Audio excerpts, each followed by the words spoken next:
Y'all thought I was dead, but instead I just got a leg injury, which actually is not a good excuse because that means I would be stuck at home more often to make videos, so I don't really have a good valid excuse for why I'm not staying on schedule. But Tellarknight support! So, for anyone that doesn't know, Tellarknights is my favorite deck of all time, and that deck has been really bad since 2014? It was pretty good on first set release. It won a YCS by, I believe, Alex Kaler, and then it kind of just did nothing, and it was always like the 5th to 6th best deck, which means it's not good. It got me my first top 8 at a regional, and that's about it. Since then, it hasn't really done anything. It had support in 2017, and by support it had Batlamias and Genesis exactly, and that wasn't enough to bring it back. And then it had support in 2023, which actually was really good. However, it just compared to everything else, it just wasn't enough. But we're getting more support. I was going to post a video earlier, actually sometime this month, talking about what I think the deck can already do, and I think that people haven't been able to like fully push the envelope, because there's a lot of extra cool things the deck could do before that just no one was really interested in testing. Everyone's kind of just played this deck the same way they play like True Drago, where everyone's just like, Erupt is still the best way to play True Drago. I disagree, but that'll have to be a different video. So I want to show you guys what I've come up with so far, and I definitely haven't perfected this yet. However, Castor by himself, if uninterrupted, is turn skip, and I'm sure that's what you're all here for since that is the title of the video. But this is quite literally how you do it. You normal summon Castor. His effect lets you special summon a Constellar monster from your deck. You're going to summon Signian. Signian's effect on summon will add a Tellarknight or Constellar. You're going to add Constellar Caduceus. You're going to then overlay both of these for the new Deltaros, aka New Taco. Old Deltaros was Del Taco. This is New Deltaros, so he's New Taco. New lore, get it memorized. New Taco can be made, even though he takes 3+ level 4s, because Signian has the ability to treat itself as 2 materials for a Tellarknight XYZ with 3 or more requirements. Therefore, you can just do these 2 into New Taco. New Taco on summon doesn't do anything, but we're going to use his effect, detaching Signian, to add Lyran to hand. Then immediately after that effect resolves, you get to normal summon a light monster, so we're going to normal summon Caduceus, which procs the Lyran. Lyran will then summon. Lyran's effect will then add a Tellarknight spell card. You will add Skybridge. Caduceus will activate its ignition effect to add Constellarknights Tellarknights. We're going to Skybridge targeting New Taco, bringing out Anukalai, which will then throw New Taco back to the extra deck. Anukalai will then activate on a new chain here to send Tellarknight Altair. We're going to then Constellar Tellarknights the Altair back, and then Altair is going to summon back the Signian. Don't worry about the declaration of Signian, I think that was just a misclick. Then we're going to overlay all 5 of these to make Tellarknights Constellar Caduceus, who on summon can target a Tellarknight and or a Constellar card in our grave and add both hands, so we both get the Castor and the Skybridge back. Then we're going to put M7 on top of this, because M7 has the effect where you can also XYZ summon this card on a Constellar XYZ, and he is a Tellarknight Constellar monster. Unfortunately, we can't throw new M7 on here. Oh, I can't show you guys it. It's okay. New M7, or Omega 7, says it can only be overlaid on top of something in the main 2, similar to Diamond. So we are forced to still play the brickiest card in the extra deck, being Constellar Ptolemy 7. But you'll do that, and you'll activate Constellar Tellarknights, targeting this to rank it up into a differently ranked Tellar or Constellar monster. So we're going to drop Ptolemaeus on top of it, and what's cute about this is that Ptolemaeus has this cool extra bottom effect that never resolves that says you can detach 7 materials from this card to skip your opponent's next turn. So we're going to do just that. We're going to detach 1, 2, 3, 4, 5, 6, and 7. All 7 of these got detached from that card to use its effect to skip the opponent's turn. And that is how you skip your opponent's turn on just Castor alone. Where is Castor? Where did we put him? There he is. He's back in our hand. What's cool is that you go from here to this plus your draw for next turn. And if you've watched any other combos this deck can do, this is an easy OTK to just push for 8,000 damage on the follow-up. This by itself is usually enough, but an extra draw never hurts, obviously. Yeah, Castor is the best new support card this deck has ever received. And I know it's crazy because he's not even a Tellarknight by name. He's not a hybrid Tellarknight / Constellar like the other new ones, but he's still crazy as hell.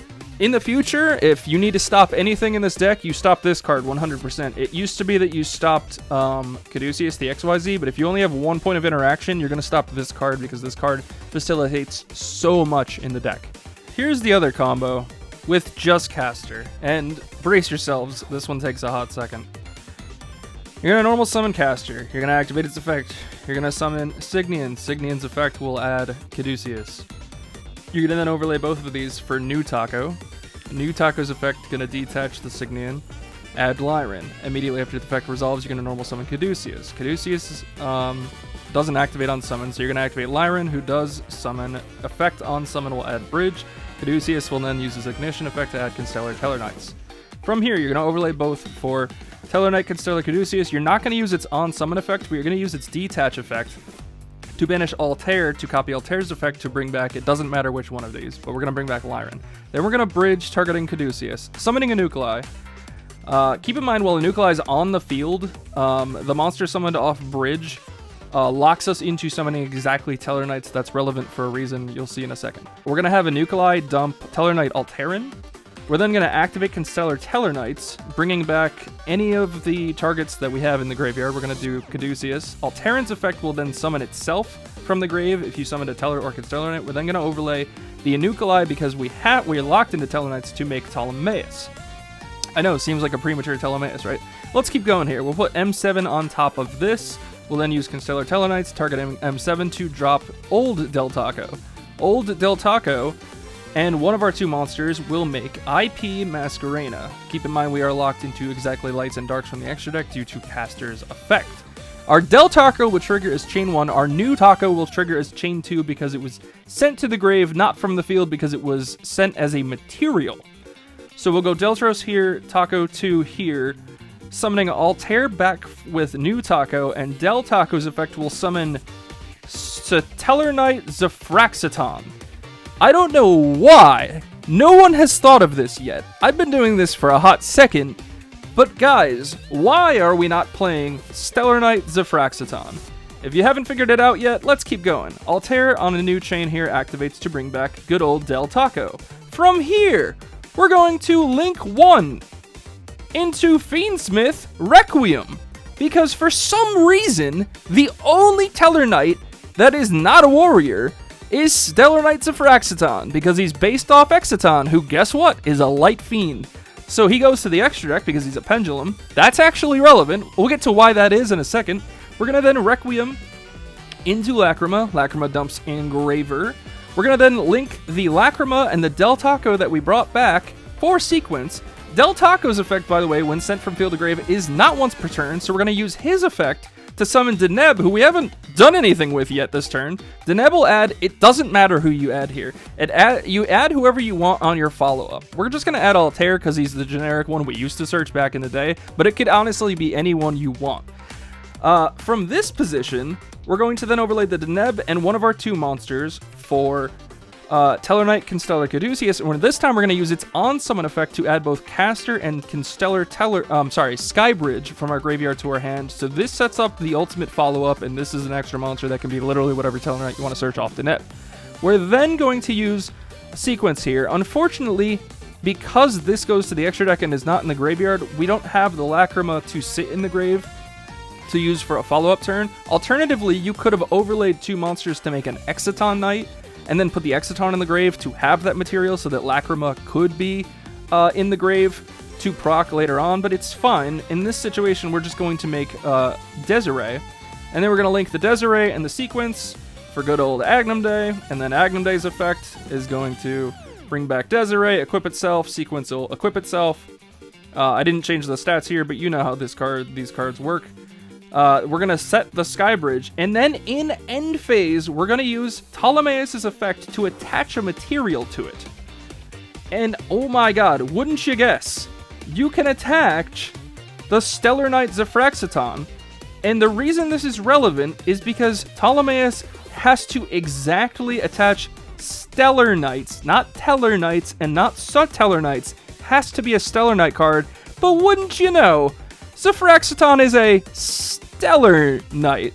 I couldn't tell you why, but he is. So he works as a way to attach this at end phase so you don't have to burn an actual Tellarknight from the extra deck. And keep in mind, the new cards are not Tellarknights, they're all Tellarknights.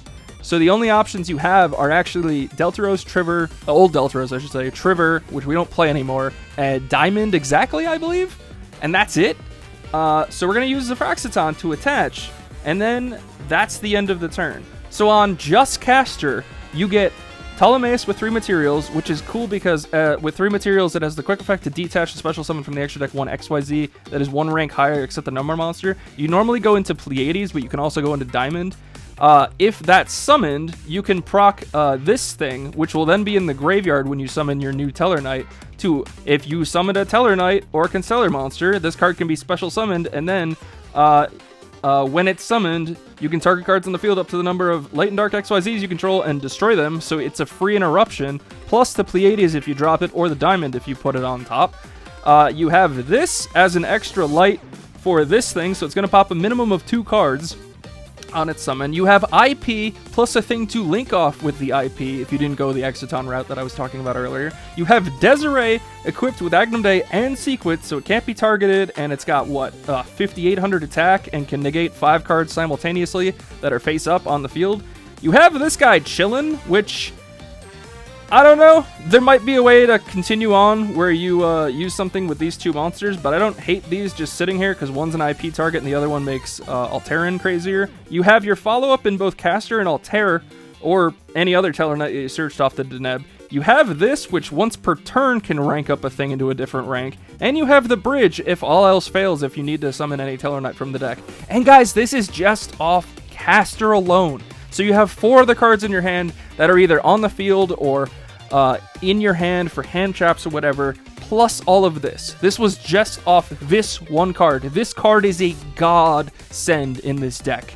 And I don't know, I hate to say it because this card was banned once before and it was banned for this effect. But I think it might get banned for this effect now because Castor by himself can turn skip. Which sucks because I prefer using this card for this effect to make the Pleiades and then summon the Alteran from the grave and essentially get 2 to 3 disruptions depending on how you look at it. But yeah, this, off of just this, is kind of insane if you ask me. So let me know in the comments down below if you guys find anything crazier. This is just what I found on day 1 of these cards being announced. I'm sure there are plenty of other things we can do that we haven't even figured out yet. Imagine if you open this plus an extender, what you could do. Like, this was just off of this card alone. Imagine if you had another card, even a Sagitama of all things. And this isn't even my Rizal list, which I guess if you guys want to see that, I can let me know in the description down below and I'll show you the Rizal list.